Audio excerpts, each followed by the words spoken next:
To that guy Morgan that went there. Oh yeah. I helped him get a couple of helped him get a couple of jobs here, and then he was working at Veneto with my crew there. Was he back in Canada? He's back in. He's in Victoria. Wow. Yeah, so he's in Victoria, and so he was the food and beverage director at Veneto with the team there, and then recently the hotel sort of screwed them over a little bit, and all the staff got let go because they leased out the space instead of running it themselves. They leased it out, which I thought was a silly play on the hotel's part, because, well, we went to Veneto when you were here last time. It was like sort of it was the other place to go outside of Clive's and Jumbo. So, but yeah, we chat every now and then, and when he got the job at Veneto, we saw each other a lot more than we had before. Everybody seems to be screwing everybody up there. You were screwing yourself, eh?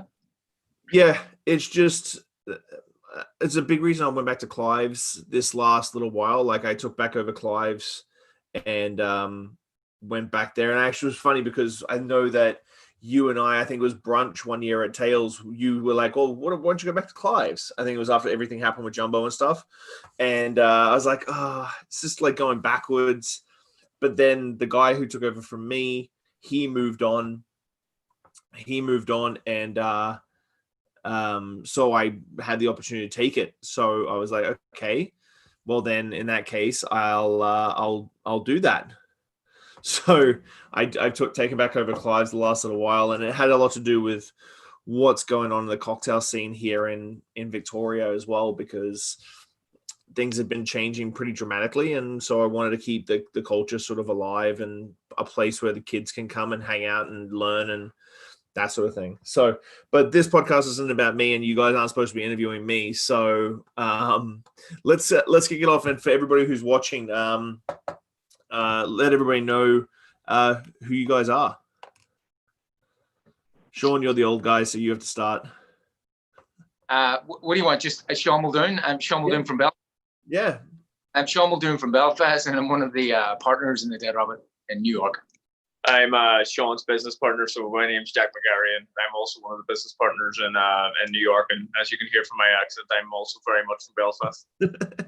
So Shawn, let's focus on you for a sec. Like, how did you get in the bar game? Because Belfast, there's a lot of similarities from where I came from in Australia and where we are here in Victoria. What got you into the cocktail scene in Belfast to start with? Well, it's actually good that you've asked me that question, because I can refer straight back to Morgan, who we were talking about 2 minutes ago. So I was a writer and stuff like that, but I loved listening to music. And I thought bartending and working overseas would get me out of Belfast. You got to understand, this was when the ship was still happening in Belfast. When the ship was going down, 1992, it was still very much there. So I went to Scotland and worked outside of Aberdeen, 20 miles outside of Aberdeen. I was there for 2 years living in a hotel. And I wrote my little book of songs, and I never took bartending seriously at all.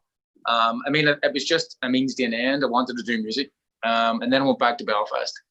And I did the music thing, and then I realized what I wanted. I didn't really know what to do next. I had the CD in my hand, but I didn't really know what to do next. So it was necessary to get a job in the meantime. And the only thing I knew was bartending. So I sort of decided around about 1996, 1997, I was going to take it somewhat seriously. And I went to work in a real good company in Belfast at the time, Botanic Inns Limited. And I was introduced to this guy.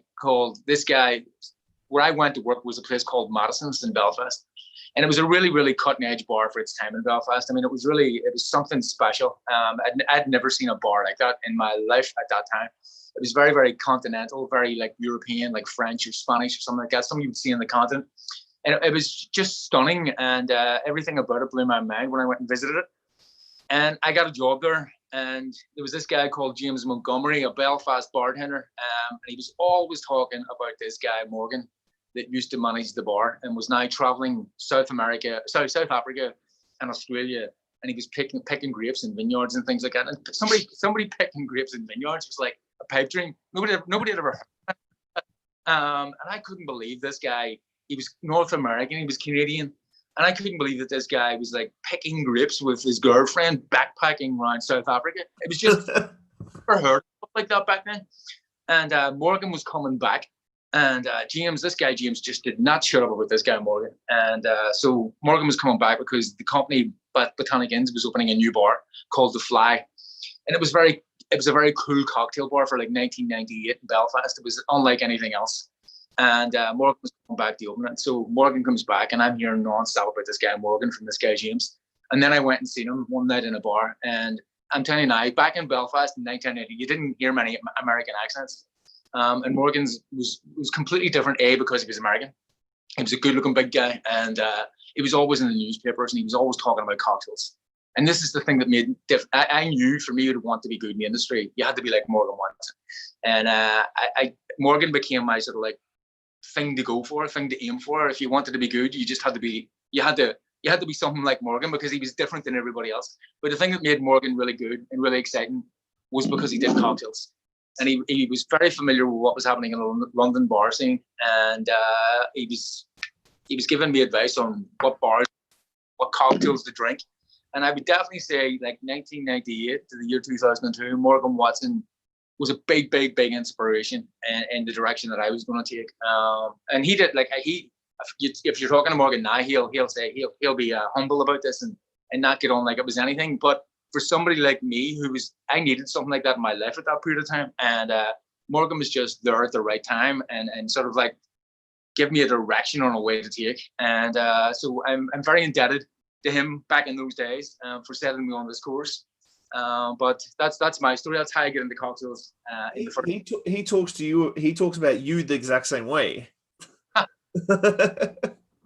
No, but listen, I'm telling you, if there hadn't been that guy in Belfast at that time, I don't know where I would have ended up. It was just he was different, and he was just a big inspiration for me back in that day, So it's like thanks to him back in those days, for sure, for putting me on this course. So Jack, how did you come into the picture? Because again, it's the same thing. It's like when you've only got a couple of venues in a city like Belfast. How did you sort of get your kickoff, and then how did you pair up with Shawn? So it came through family first. So I kept I don't know if it's the same where you were born or where you now live, but when I was younger, I kept asking my money for a land of money, which I had no intention of giving her back. It was just the way you did things back then. And it got to a point where she was just fed up of giving me money. And she said, if you want something, you've got to get a job. So with that in mind, I spoke to my father, whose cousin ran the bar literally down the street called the Hunting Lodge. And I went and spoke to him, and he gave me a glass washing and bar back job when I was 15. And I ended up following him around. And I actually, during that time, went and worked in a place called Cafe Vaudeville, which is not the way Shawn described Madison's. Yeah. I remember walking into Cafe Vaudeville. If I walked in now, they've changed it subsequently, but I'd walk in now and go, geez, this is tacky as hell. But I remember going in there as like 16, 17 and being absolutely blown away that this type of place existed in Belfast. But anyway, through a different chain of events, I went and worked in a bar in Lisburn Road called Tattoo. And a guy there was hired to oversee the program, and his name was Kieran Breen, who was a former pupil of Shawn's, a former colleague of Shawn's. And just the way that he was doing cocktails and the way that he made drinks and just the way that he bartended, it was mesmeric, it just totally blew me away. And this was during a time where I was coming towards the end of my qualification, like my school time. I got all the qualifications necessary to go into university. But Kieran started taking me to this thing called the Connoisseurs Club, which Shawn had created at the Merchant Hotel. That brought the likes of Sasha, Audrey, Gary Regan, like all the heavy hitters to Belfast. And I remember going to these sessions and thinking, like I was the guy at the front taking all the notes and listening to everything that was being said. And I remember at that point thinking that there's a career in this, like these guys are here from America talking to me in Belfast about cocktail. I just thought that there was something in it. So Kieran was very much of the opinion that if you wanted to really be the best at this, you had to work with the best, and the best in Belfast was Shawn.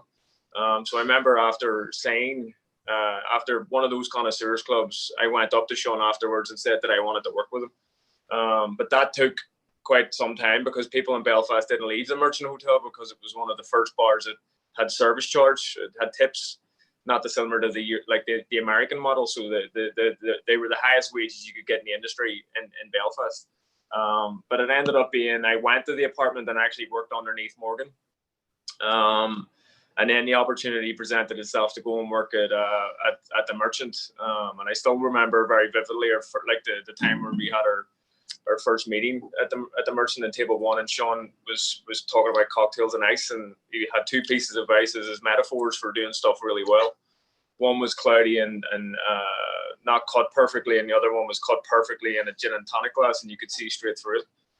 And that was his metaphor for excellence and perfection. Where I ended up coming to work there a couple of weeks later, and here we are. Yeah, that was the ice now is a given, but back then you're talking about 2007, 2008 in Belfast. We were making that ice ourselves, we ran it in, so it was a different time, you know. Yeah, it is funny. Like I talk to a lot of the younger generation now, and they've been in the industry for like 2-3 years, and all the stuff they have attached to them now, compared to like even mid 2000s, like 2006, 2007, it's just insane. Internet, like you can Google anything. Liquor.com will tell you how to make bitters from scratch. And in 2006, you had to go track down a random book. I remember I'm curious at what was the driver for you at Merchant Hotel at that time? Because I know that we sort of started our relationship around that time too, like 2011, 2012. And I think that there was a lot of parallels to what we were doing, like small city cocktail culture, trying to do it in a hotel lobby bar, which even at the turn of 2010s, like hotel lobby bars were still not being really given the recognition they kind of deserved. What was the driver to keep you going for that sort of excellence when sometimes you were just like, shit, I'm just spinning my wheels and nothing really is happening? So I'll tell you the inspiration, and I'll tell you the problems if that's sort of that we faced. The inspiration was I left Botanic, the company that I met Morgan, and I left that in 2002. And for 2.5 years, I sort of ran a little business, self-employed, doing cocktail consultancy and stuff like that in Belfast. And these bars that I would have worked for, they won awards and stuff like that. And it was the first time, it wasn't just Irish awards, it was UK awards. So best in UK and Ireland. And that was the first time that really any bar in Belfast or any bar in Ireland had won awards for UK and Ireland. Normally you won a regional, like Northern Ireland. You never won UK and Ireland when you came from Northern Ireland. But a couple of the bars that I opened in that consultancy, those consultancies won these awards. And that helped develop my reputation. But during that time coming into when I was just about to finish working in Botanic Inns, and when I started my business around about that time, so you're talking like 2001, 2002, I was given a chance to go and work in the Lanesborough Hotel in London with Salvatore Calabrese, at the Library Bar. Theme magazine, which was UK Bartenders magazine, they did this page about me at the very back of the magazine, and it was meet this guy from Belfast, Shawn Muldoon, blah blah blah, and it asked which bartender would you like to work with, living or dead, and tell us why. That was the question. And I said Salvatore Calabrese at the Library Bar at the Lanesborough. I had read classic cocktails. You're talking about not having anything back in those days. That was the book that everybody was reading back in 2001, 2000, because it was the only thing you could read. And I don't know how many copies of that book Salvatore has sold, but that was the book. That and Ben Reed's Cool Cocktails were the two books that you could buy in the shops. But I remember reading that book and reading reviews about Salvatore in Class magazine and stuff.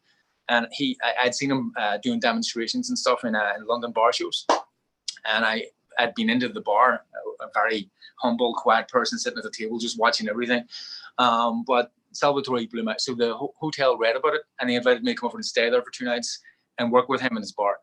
And I'll never forget it. The minute I walked in, so I'd seen Salvatore 6 months before at a bar show in London, and he had made this cocktail called Virgin Lee, and it was his take on a Bloody Mary that had Lee and Perrins, and it had Virgin Lee because it was non-alcoholic, but it had passion fruit and stuff in it, and red pepper. And I just remember tasting it at the bar show because he asked the question, who likes Bloody Marys? Who doesn't like Bloody Marys? I'll make you a Bloody Mary that you'll all love. And he made this drink, and it blew my mind. And 6 months later, as soon as I walked in wearing the white suit of Lanesborough that night, he remembered me from that moment and said, he's the guy that liked my passion fruit cocktail. And yet I thought, I couldn't believe that this guy could remember me 6 months later. I was one of a crowd of 100 that were watching him that day. So I stood beside Salvatore the whole time, and he was just telling me about his things. But it gave me the whole, the way that room worked, the way his library bar works. It blew my mind. And it always lived with me, that experience of being in the Lanesborough. And then I basically went and seen Milk and Honey one night in London when it just opened. So we're talking about 2002, around about that time. And I was able to get in, and what those guys were doing in 2002 totally blew my mind with what they were doing with drinks, what they were doing with ice. That's the first time I'd heard of this twice frozen ice and all this type of stuff. Putting cocktail shakers in your freezer.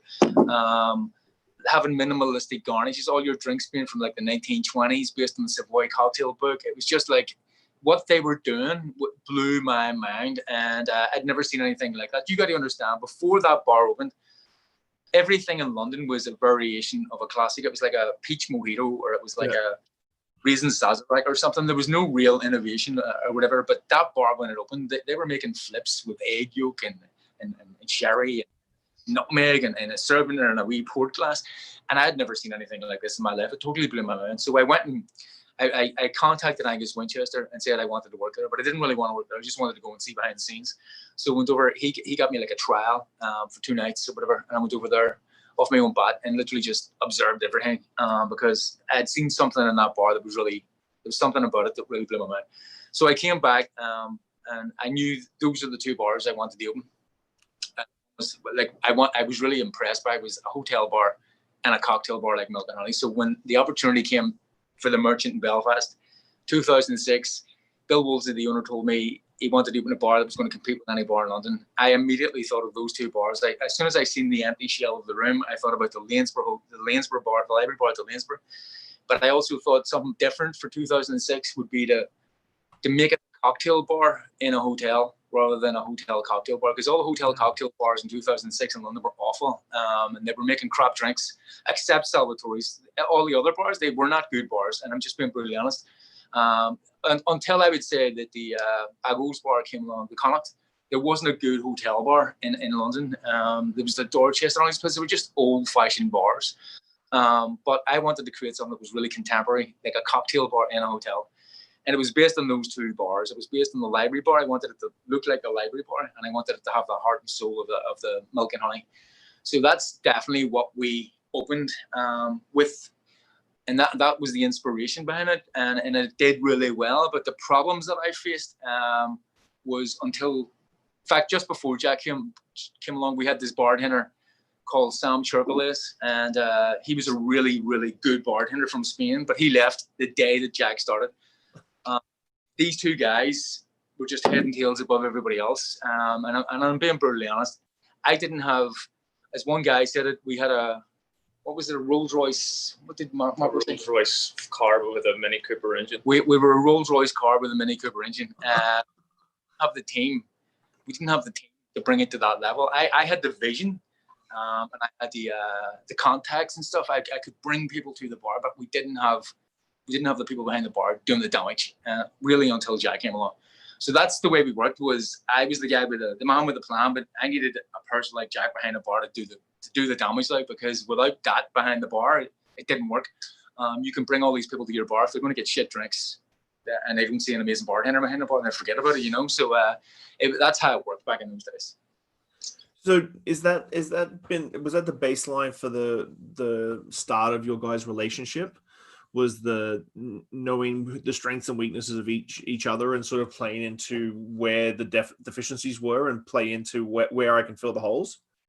Yeah, well, I think what Kieran Breen was saying to Jack when he said Shawn's the best in Belfast, he wasn't talking about me being the best bartender, because I wasn't even a bartender. He was talking about, like, if Jack wants to be serious about the industry, he wants to work with me because I'm the guy that's thinking, like, I'm the guy that's taking it very seriously and is really, really thinking mad things about the world's best bar, for example, being in Belfast. Who else thinks like that in Belfast? Nobody does. But what Kieran Breen was saying to Jack was, if you're going to stay in the industry, you should be working with Shawn. It didn't mean that I was the best bartender or anything. He just meant I was the visionary. I was the man that was really thinking outside the box when it came to cocktails. With me, I'll never forget it. Kieran Breen worked in our bar, and he was a talented bartender before he came to the Merchant Hotel. It's not like I made him a talented bartender. He was always been a talented bartender. And but he left. The only thing I would say that he learned from me was that I was very passionate about it and taking it very seriously, and maybe he learned a thing or two about drinks, because I don't think his drinks knowledge would have been the best before he came and met me, or like what books to read and stuff like that, you know. So his technique was always brilliant, but I'd say that he learned a bit about the seriousness of it from me. But he went to work in some other place. He had a fallout with the hotel. Didn't like the hotel way of doing things. So he went to work in another bar, and this other bar where he met Jack, it's always open and closed. It's never stayed around for long. It's always had problems. And when he went and left it, I believe the same thing was going to happen. I just believe this is going to be closed within 6 months, and that's exactly what happened. So Kieran Breen came back to me and said to me, I'll never forget this conversation. He actually came up to my house in North Belfast, and me and him sat and get drunk on my dinner table. And he said to me, I thought he was going to ask for his job back. Kieran Breen had a degree, he had an education, and he fully believed that he was going to succeed no matter what. And bartending was a step for him, like a stopgap for him. He would move on and become a computer or something or other.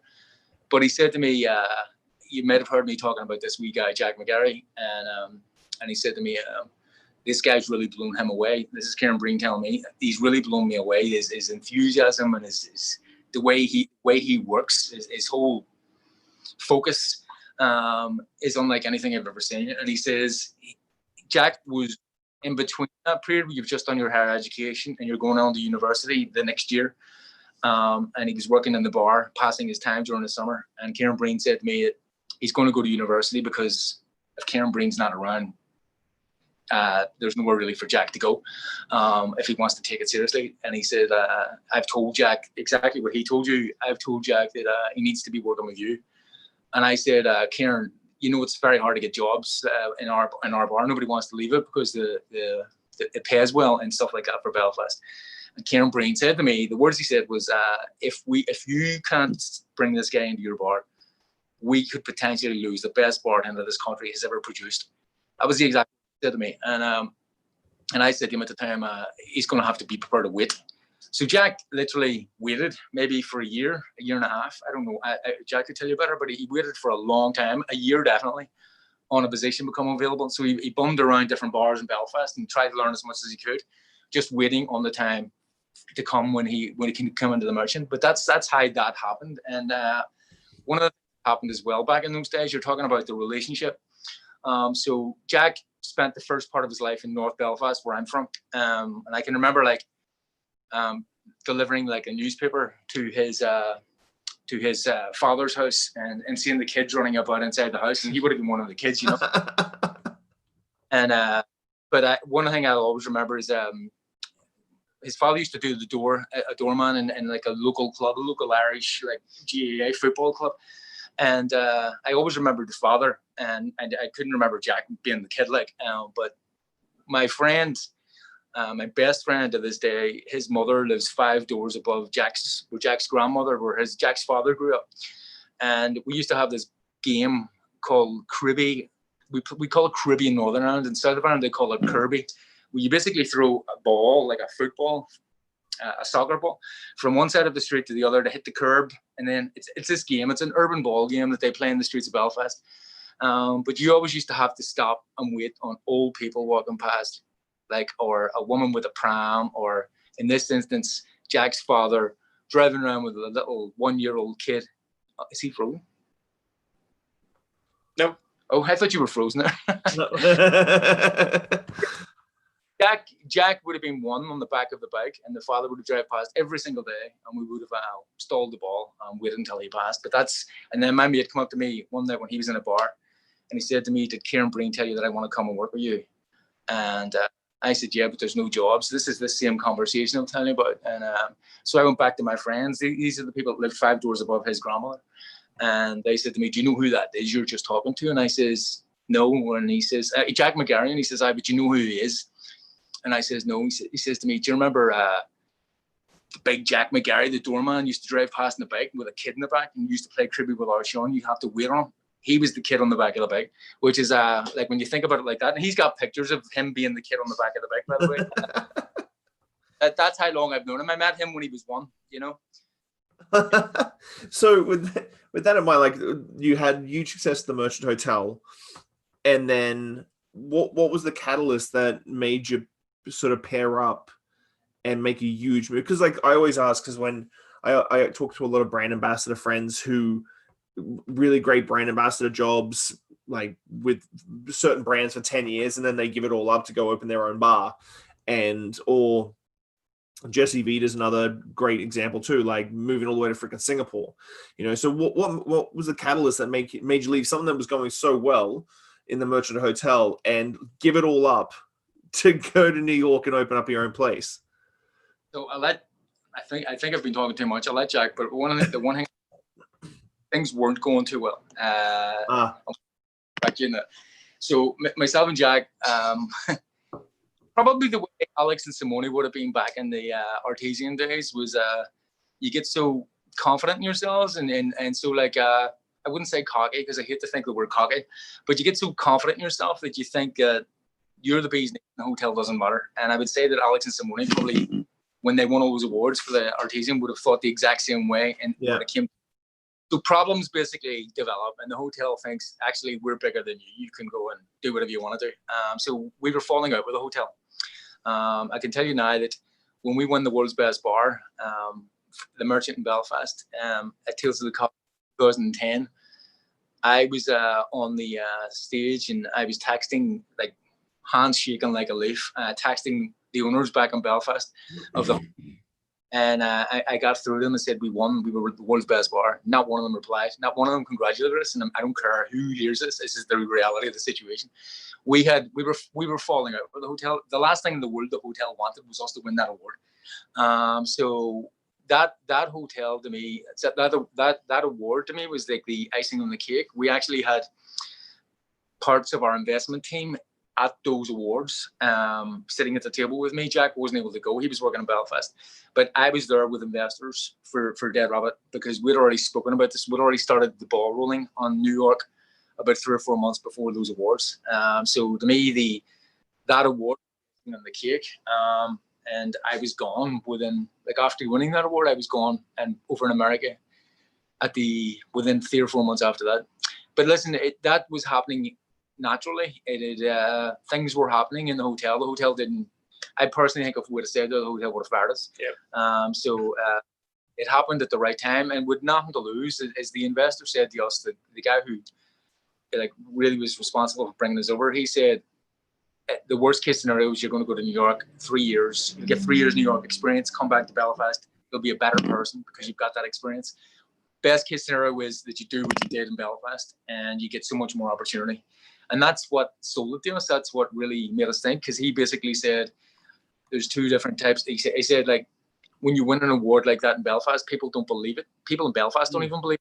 Belfast don't believe you're the best. Like they don't. When you win it in New York, people take it seriously. That's because you've won it in New York. You're definitely the best now. And so he basically said to us, it's like university degrees. He said if you have a university degree in Jordanstown in Belfast, or you have in Queen's University in Belfast, which is a real famous place. He said it's 2 different types of degree, even though it's the same. You've got a Queen's University degree and you've got a Jordanstown degree. It's 2 different things. And he basically said that to us was winning the award. World's Best Bar Award in Belfast was not the same as winning it in New York. That's what he said. And that's what made us think, right, we've got to go over here to New York and do the same thing then.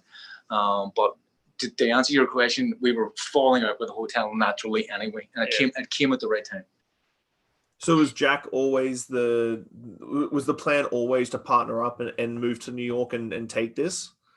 Well, I fully believed, and our partner fully believed, Jack will talk about this, but I fully believed I could without him. I needed him to back me up and stuff like that. I can think whatever needs to be fought, but I need the man to do what he did back in those days, you know. Yeah, I mean that's that's what it was at the beginning. It was Shawn was the why and I was the how. Back in those days. So we very much it was both of us leaving the merchant. We both left at the same time. I obviously went to London for just under a year. And then I came a year and a bit after Shawn to New York, but it was very much we're both doing this and leaving Belfast, leaving everything behind essentially to go over to New York and have a stab at this. Shawn, I just want to tell you something. I know you're probably weren't one of the fortunate enough people to get to see Jack bartend. See Jack, he probably doesn't even like talking about his bartending days now, but see back in those days when Jack was working in the merchant, and then especially first 2 years of us coming here. Jack was an exceptional bartender. I've still to this day never seen anybody bartender the way he bartended. It's like you could have been fighting with your wife and walked into a bar in a bad mood, and you would have just been riveted watching him bartend. You wouldn't. It's not that he was like. It was his technique was engaging. He didn't need to talk to be engaging. It was just you were just riveted to his performance. And honestly, it's I've never seen a bartender bartend the way he bartended. So that's why. Yeah, Shawn Muldoon can think what he wants to think, but unless I had that bartender that was really going to make a mark in New York, because New York's full of great bartenders, it wouldn't have worked. If I had came here by myself or came here with somebody that wasn't him, it just wouldn't have worked. It needed his bartending prowess back in those days for sure to make it work. So like if people have read about you guys, like you guys came to New York with absolutely nothing. Like it is a fairy tale story of like two Irish lads come to New York to make it big.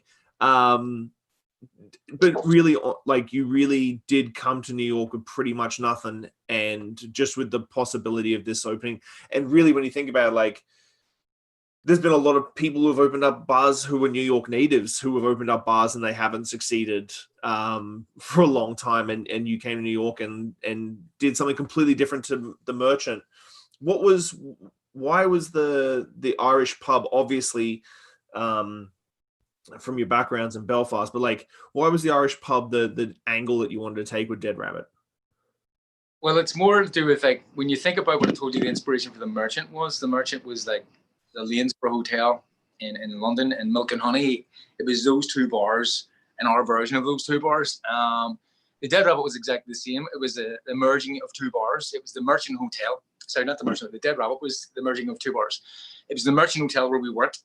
So that's our parlor upstairs. And it was because we worked in a 5-star hotel, we weren't allowed to drink in the bar. So we drank in a pub just down the street from the Merchant called the Duke of York, which is an Irish pub, laced with Irish whiskey on the back shelves. Very like cool staff, not like stiff staff the way the Merchant would have been, like a proper service and all that type of thing. It was much more laid back, much more down to earth, much more fun. And I was sitting in a bar. I was sitting in the Duke of York one night, and one of our friends that used to work in the Merchant said, if you could create a bar that had this vibe, the Duke of York she was talking about, but with the Merchant's cocktails, she said you'd be creating something very special. And so the idea of the Dead Rabbit was those two bars. It was our favorite drinking bar in the bar we worked in. And I just thought that would be something different. And it was really, really hard to think about how do you make it make sense, because you can't really have a pub and a cocktail bar in the same place and it makes sense. So there had to be, I thought there had to be a narrative that brought it all together. So we were looking at New York history, but creating an Irish like cocktail bar, but making it a New York Irish, very much New York. So a New York story. And that was the same as Blacktail, by the way, which we'll talk about shortly. But very much because we're in New York, it has to be New Yorkers have to be able to identify with it. So we looked at when cocktails and Irish sort of came together in New York. And I was thinking Jerry Thomas writing the first cocktail book in 1862. When we researched that whole period, and we realized that he wrote that cocktail book when he was based up in like the Flatiron sort of district. But before that, he was down here in Lower Broadway, in Lower Manhattan, working like just around the corner from where we are now, in the 1840s, and with a whole bunch of other bartenders, famous bartenders that were working, as I say, in that strip up there beside City Hall. And but we knew that was when the famine happened in Ireland and all those Irish immigrants came across here. 1 million Irish immigrants that came to Port of New York, which is South Street Seaport down the street here. So literally in the 1840s in New York, early 1850s, you had an Irish community coming off the boat, and you had a serious cocktail bartending community happening up on Broadway. So we thought Irish New York names, Lower Manhattan, 1840s. We done a Google search, and up came this list of identities, gangs of New York, from the book, and it was all about these gangs that were in that book, like the Carryonians, the Plug Uglies, the Bowery Boys, and then I seen this name, the Dead Rabbits, and I thought that is an amazing name for this pub, this Duke of York pub that we're going to create, like with a cocktail bar attached, the Dead Rabbit. And that's how that came about. But the idea of the Dead Rabbit came from our two favorite bars in Belfast.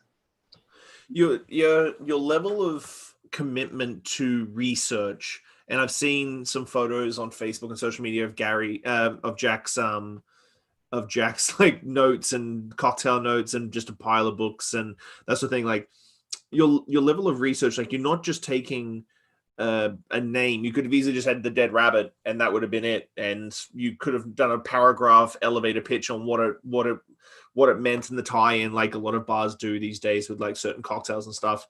What is this commitment to fleshing out the research to such a degree that it tells not just a story, but like an in-depth, long form, like long-term, like basically it sets your goals. Like when you start researching Dead Rabbit, you've basically laid out exactly what Dead Rabbit was going to be for the next decade, just in like starting by the conceptualizing of the research.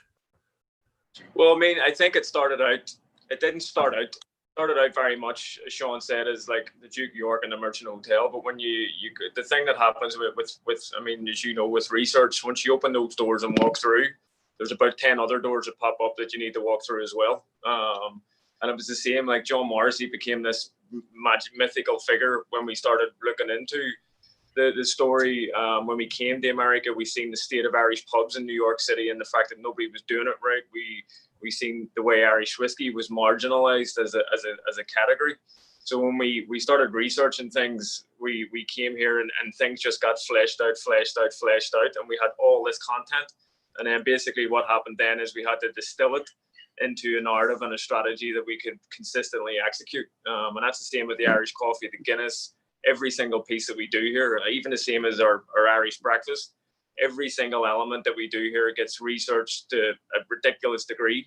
And then we trim it down and really focus on what we can do at a world-class level. And I think education and studying and researching and benchmarking and research and development and stuff like that is just so important, because that's what makes us who we are, you know. We spend a ton of money on that stuff that other people wouldn't spend. That sort of like makes us sets us aside from everybody else as well, because we spend a lot of money doing that type of stuff that Jack's talking about. So how do you like, then of course you start like, that's a very top tier thing. How do you push that through and pull it through your staff? Because you've had some amazing bartenders come through Dead Rabbit over the years, but like, how do you distill that down so that your message is clear and concise to the number of staff that you have now? So it's the reason why we invest so heavily into the education stuff. So when we first started out, we started out with a real A-list type team in terms of heavy hitters, like particularly in the parlor. Downstairs, we recruited more for personality and hospitality, but obviously upstairs is a bit more technical. But we spent a lot of money on recruiting right people, going out to bars, experiencing, seeing who was who, and then hiring the right people from there. But when we got them in, I think we trained for 2 to 3 months before we even opened.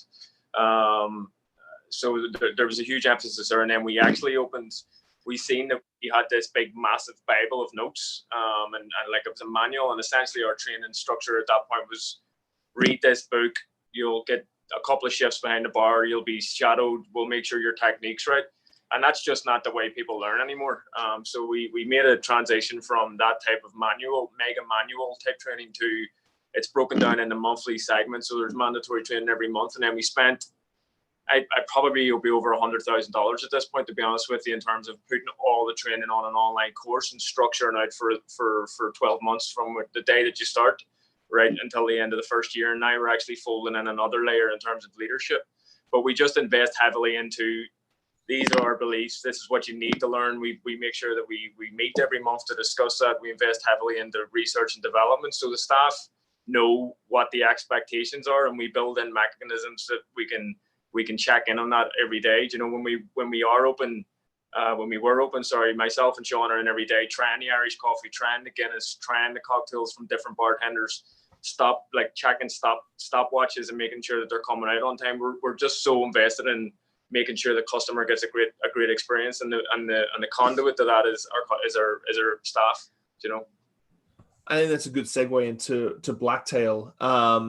Talking about design elements, like I've heard the sort of the legend of the design of Blacktail. I know you guys did a couple of trips to Cuba and to Havana. Is it true that you were taking photos of like bar stools at Floridita, and the one that I always love telling, I'm not sure if it's true, taking the camber off each bar and then averaging it out so you found the perfect round camber that went around the outside of the bar. Is that a true story?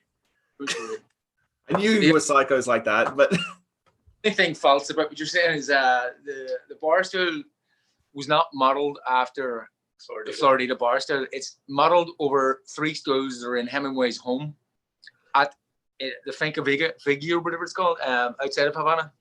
But there's 3 bar stools sitting randomly in one of the rooms in his house.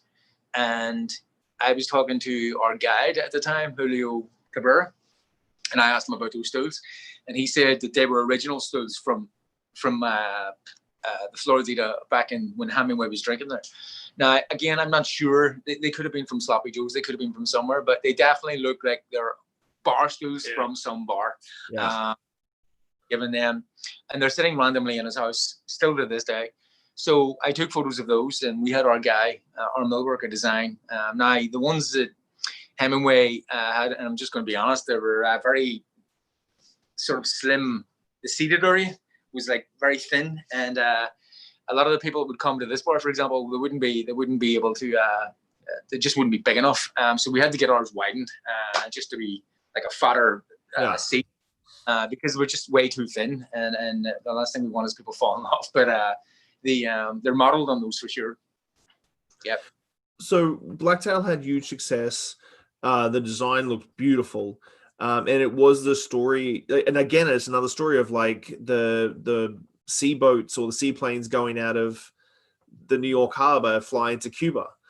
What sort of, again, like what was that shift? Like, how did you go from Irish pub with a great cocktail program to Cuban style place that tied back in again to a history note from New York? Well, personally, I think a lot of Irish people are interested in Cuba as a country. I think there's a genuine interest. I think a lot of people in Ireland identify with a country like Cuba. Like if I was to say back in Ireland, we opened a Cuban bar, it's certainly not as shocking. People in Ireland would sort of understand it. Whereas when you say it in New York, people say, what do 2 Irish guys want to open a Cuban bar for? You say it in Ireland, people in Ireland completely understand it. And they say, actually, we can't wait to see your Cuban bar. It's just a difference. So people from Ireland have a sort of like, what would be the word? I wouldn't say... Affinity? Yeah, an affinity. They have an affinity with Cuban people. We're island cultures. And no matter what way you look at it, we've been through a lot. We've been through a lot of rebellion and all that sort of stuff. There's just that it's just we feel like an association with those people. Obviously, their cultures are completely different, but we just understand. We think we understand what they're going through and can identify with their pain. Anyhow, the thing is, so there's always been that, and I'm just a big Hemingway fan. I've always been a big Hemingway fan, and again, somebody would have said to me in my later years, if you could think of a time in history when you would have liked to have been sitting around the cocktail bars, when would it have been or something? And I was always attracted to the 1950s when Hemingway was sort of making Old Man and the Sea, the movie.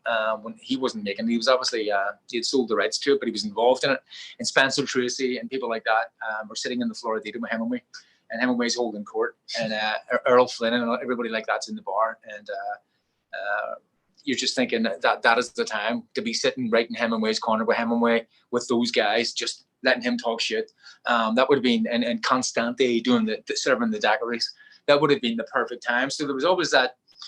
I've always been attracted to Cuba that way. I've always been attracted to the bartending part of Cuba, and I've always been attracted to Cuba. So that's where the inspiration came from. And I always loved the early advertising from Pan Am. You can see these adverts, there's posters and stuff, but it was basically Pan Am flights to Cuba from Miami or whatever, and it would have showed you a man in a hat, like the white Del Monte type hat, and he's looking out the window holding a drink, and you see Cuba down there, Castle Moore or whatever it's called, down in the harbour, and I was always attracted to that type of art, and the Varadero work, Come to Cuba, it's a Paradise Island and all this. I was just always attracted to it. We were going to call it, believe it or not, we were going to call it the Highball Express originally. And there's a bar in Canberra in Australia that's called the Highball Express. And it's the exact same story. It's about the planes. We just felt that we were in a better position to tell that story because the planes actually left New York. They didn't leave Canberra, Australia. Yeah.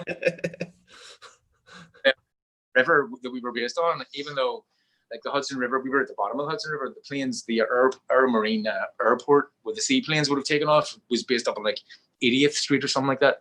It was quite a bit away from where Blacktail is, but it was the same river. But that's where our Blacktail was a secondary name. And we were definitely going to call it Highball Express. Only that bar in Australia didn't want to copy those guys. But that's how it came about. And yeah, we and by the way, listen, we're heartbroken about Blacktail. It was a stunning bar aesthetically. The product was incredible. Everything about it, and talking about the details and stuff, we put our heart and soul into it. And the thing that kills me more than anything is we literally just opened this time last year. Not even this time last year. We opened an outside component to it. The terrace, it was called, the Teresa. And that took a while to get done too, didn't it? The terrace took much longer than expected to get done. That bar, and I'm serious when I say it, for an outside bar, I've never seen anything like that bar in my life, and it never really got off the ground. We opened it on the like Labor Day, which is the end of summer over here, and we got about 3 weeks of the tail end of September, and then we had to close it because it gets cold. We never got the summer out of it, and Blacktail closed. And listen, the investment, the heart and soul went into that outside bar, never mind the inside bar. It was like to see it all gone, it's heartbreaking, you know. But that's the nature of the beast. For a pair of super passionate people, and I think this is always hard because I feel like the social media bubble. I know, Shawn, you're not on social media pretty much at all, and Jack, I think you've only got Instagram, and you just got back on Facebook recently. Like, I think as hospitality entrepreneurs, we get in this like bubble of like people either look at your failures as not as hard as they are because you just bounce back and you're resilient and all that sort of like rah bullshit. But I know that on a personal level, like when you do see these losses, a lot of people don't really comprehend how hard it hits you, because like Blacktail closed, and then relatively not too long after that, you announced, or did Dead Rabbit New Orleans get announced before Blacktail or after Blacktail closed? And so people have this sort of thing in your head, like, oh, well, Blacktail closed, they're fine because they're opening up Dead Rabbit in New Orleans. Yeah, well, listen, the thing about it is, do you want to talk about that? No, you go ahead. Blacktail, it was making money. Don't be thinking that it wasn't making money and we had to. It was making money, but the thing is, the expenses were a lot because of the type of bar it was. Payroll and stuff like that. Like it was a high cost. But that type of money that bar was making for the location, most other people would have been very happy with the money it was making. It's just that the payouts were way too high. But one thing we realized is that we wanted the world to see that we're not just one-dimensional. It's not just Dead Rabbit. We hit lucky. Yeah. We wanted to show people we can think beyond this, but we did it, and we were very, very happy. The unfortunate thing is that nobody got to see the outside bar because it was a very, very special outside bar. But we want people to know that we're not a one-hit wonder, that we can think out. We're not just Irish pubs. Yeah. But now that we've had a chance of that other, and we were actually thinking of opening another bar, just so you understand, because of the person that says, why would two Irish guys want to open a Cuban bar? We were going to open a bar and bring the whole three of them together. The bar was going to be in the middle. It was going to be the Galician, basically in Galicia, in the northwest coast of Spain. I'm sure you know where I'm talking about. It's an area it's called the seventh Celtic nation. Galicia, the word Gaelic, Galicia comes from the word Gaelic. So it's one of those original old school Celtic nations. And there's a lot of, when you go there, people would comment, it looks a lot like Ireland or Scotland. Their national musical instrument is like a bagpipe, and they play the same sort of music that we play. So there's this big Irish connection with this Galicia, part of northern Spain.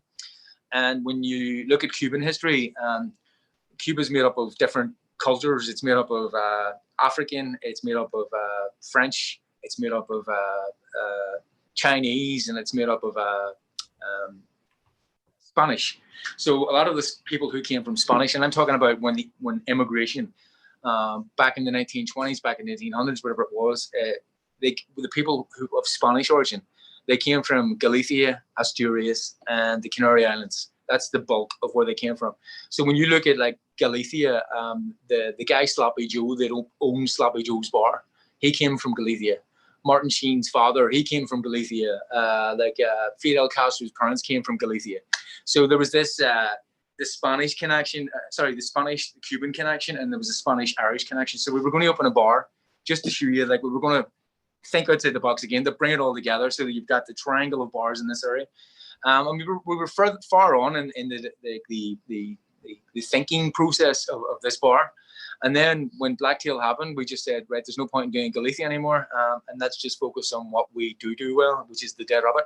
We've come to the conclusion that we believe that a bar like this will work in any sort of major city in America.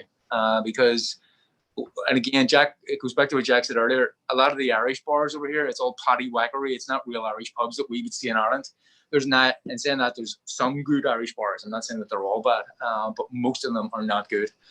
So we fully believe that a bar like this in every sort of major city, like obviously we can't do it in every major city, but if we get 5 of them up and going, starting with New Orleans, and there would be top room only models. It wouldn't be the parlor. The parlor would be exclusive to New York, unless we go to a big city like LA or somewhere you need a parlor.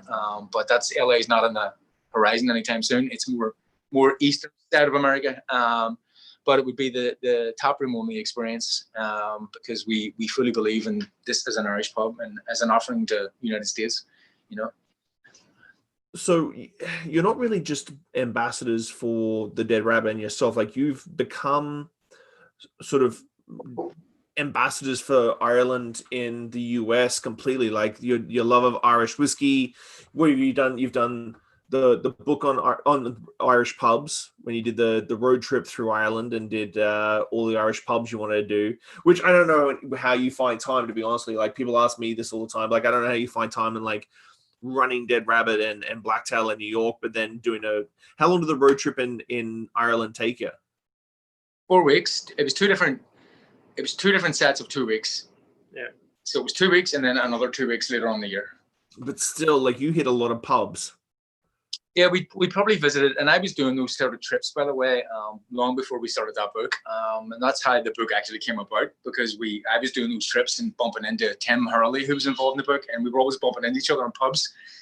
And he said, write a book about this and mix it in with Irish whiskey and stuff. But yeah, so listen, we're doing another 2 books as well as we speak. A book about Irish whiskey cocktails, and that's going to be out next year, or the end of next year. We're actually starting the photographs and everything for that this week coming. And then we're doing another book about the history of the Irish coffee, because not the history of the Irish coffee, but the Irish coffee, because that story that you read on Wikipedia, it's all false. And we know that it's false. So we want to retell that history. Every St. Patrick's Day or every Irish Coffee Day, out comes that same story, and it's not true. So we want to tell the whole story. And it's not only that, the guy who created the drink was from Northern Ireland, County Tyrone, where we're from. So we also thought we want to tell a bit about his story, who he is, because nobody tells you. When you read about him, we know where it's going to begin, where it's going to end, because it's always the same crap people are saying about him. So we want to tell the story as it was, who he was, where he went to, and that type of thing. So we're self-fund that book, the Irish Coffee book, because nobody's interested in publishing that book. They think it's too small, but we'll sell it here in the bar. And it's a passion project. Yeah. All our books are passion projects. It's we don't money at all. We do that. Trust me, I'm writing my 3rd and 4th book myself right now, and everybody thinks like, "Oh, you must be making so much money." I'm like, "Yes, I'm making so much money from writing books." Like there's no James Grisham of freaking cocktail books in this world. I'm sorry. So I don't want to take up too much more of your time, but like with everything that's going on, you've been together for over a decade now. How's your relationship changed? Because obviously, Jack, you're not behind the bar every night of the week now. So your personal growth as I hate using the word as entrepreneur, but like your personal growth as a hospitality entrepreneur has sort of shifted. How's that shift changed in your relationship? I mean, the thing that underpins it all is we're both still intensely passionate about the core elements of the bar. Shawn, as you know, is phenomenal on the marketing end. But the thing that we realized with opening Blacktail was that we didn't have a lot of the right structures in place to facilitate the growth. So the one area that I kind of stepped into was to learn as much about that side of the business as possible, so that we could build that, so we could start to scale and execute without. Because the last thing we want to do, we've seen a lot of operators scale, and you go to these other places and they're not great representations of the original place. So I've been focusing on that. We're obviously both focused on that. But that's really where I focus on now, is in terms of like standards, hallmarks, procedures, systems, back of house stuff. And Shawn focuses a lot more on the marketing front of house stuff. But there's a lot of overlap, you know. Shawn will touch base with me on stuff. I'll touch base with Shawn on stuff. And you know, but the key to the part, if you're asking about the key to the partnership, it's respect. We've total respect for each other. We disagree and we're brothers and we fight about things, but both of us come from the place of like, all we think about is this bar, and how to bring this to other places so that they can get a taste of a great Irish pub. Shawn, the thing is, there's been a couple of things. So obviously, when we first came here, Jack was much younger. So when Jack wins World's Best Bartender at 24 years old and all, he's not really developed the way he's developed now, for example. So there was a lot of the way that affected him, for example. And I can remember Jim Meehan telling me at the time he would never vote Jack at 24 to win World's Best Bartender, but if Jack was 34 working behind a bar, he would vote him because he'd be a lot more mature. He's matured a lot since those days, I'd say since he was 24. He's 31 now. I'd say the last 6 years, he's just matured, and it's been great to see that. I would definitely say that from 18 to 24, there was a lot of immaturity, but passion at the same time. And then again, listen, there's weaknesses. I have weaknesses. It's like the difference between me and Jack is Jack's always changing, whereas I'm much more steadfast. I'm much more like, I want to be the best in the world, and that's it, you know. And that's it. It's just not changing. That's it. Whereas Jack is like, but we should do this. We should do this. So you know what I'm talking. I'm the guy that just, I've got that vision, and that's it. And so there's weaknesses there as well. Some people say it's a strength, but it can be a weakness. But I would say that one of the things that's helped our personal relationship, and I'm not advocating this to your people that are listening, but we stopped drinking. And I would honestly say that has helped our relationship a lot, because we both had problems with drink. Jack was the sort of drinker that Jack was would have drank like after 3 pints, he was gone. He was drinking for Ireland, and he would have ended up collapsing the floor. Once he got past the magic number, which was 3 pints, and me, I would have drank every day, and I wasn't drinking like to get drunk. I was drinking just as the way we drink water, and I was just drinking. And especially if either of us were drinking right now during this coronavirus, I don't know if this bar would ever reopen again. It would just be, that would be the end of it. But the no drinking thing definitely helped us. And we're an inspiration. The thing about he inspires me, and I inspire him. We're both inspire each other in different ways, but the staying healthy has definitely helped us as well. But the thing more than anything is I trust him completely, and it's like I know that he's never going to be doing anything devious behind my back or anything like that. And I think you've got to have that in a relationship that's this close. And I don't really care. There'll be things that he does annoy me, and there'll be things I do annoy him, but they're all inconsequential. And the main thing is that we trust each other, and the main thing is that we came here together, and I've got his back, and he's got my back, and that's the main thing. But we do annoy each other from time to time. Don't be thinking that we don't. I'm just curious because this has been always my biggest issue with having a partner or someone to work with. Do you guys have the same sort of work? It seems like you do, but the same work ethic and like that same sort of drive? Because that's always been my biggest. You both have known me for long enough. Like, it's always been my biggest flaw is that I will work until my feet are bleeding and I'm ready to pass out. And finding someone who has that same sort of mentality is not always the easiest thing in the world to do.